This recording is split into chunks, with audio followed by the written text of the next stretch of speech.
No pressure, but here's a question that perhaps you might be able to answer, and it's definitely something I have mentioned before. You'll know when somebody becomes a bishop, they have to choose a motto.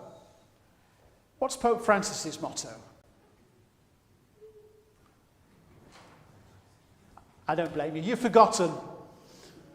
But it goes something like this. He saw him through the eyes of mercy and loved him and chose him. Do you remember it now? Nah, see, nobody's ever listening. It's actually a direct quote from a commentary on Matthew's Gospel by an Englishman, by Saint Bede the Venerable.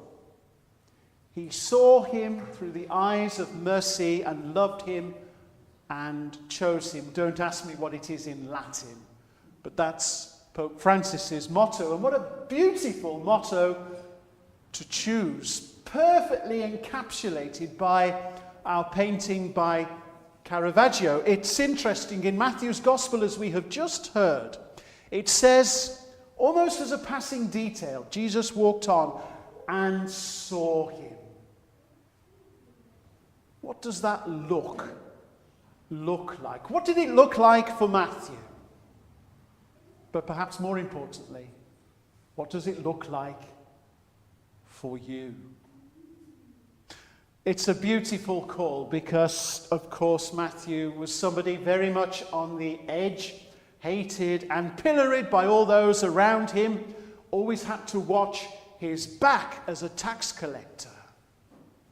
And yet Jesus cuts through that with his gaze. You know, when I'm feeling pretty fed up, when I start my prayers in the morning, one of the first things I do, whether I feel it or not, is I tell myself that the Lord looks on me, even though I'm fed up, even though I don't even want to be there. He looks on me and sees me and loves me and chooses me.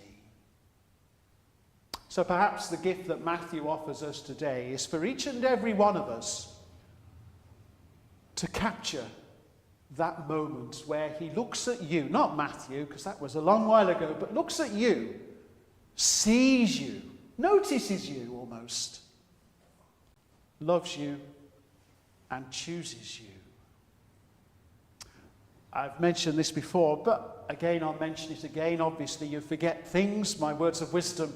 Go and have a look at The Chosen. Do you know The Chosen? The Call of Matthew. It's on YouTube. I can't put it on here or else I get copyright strikes.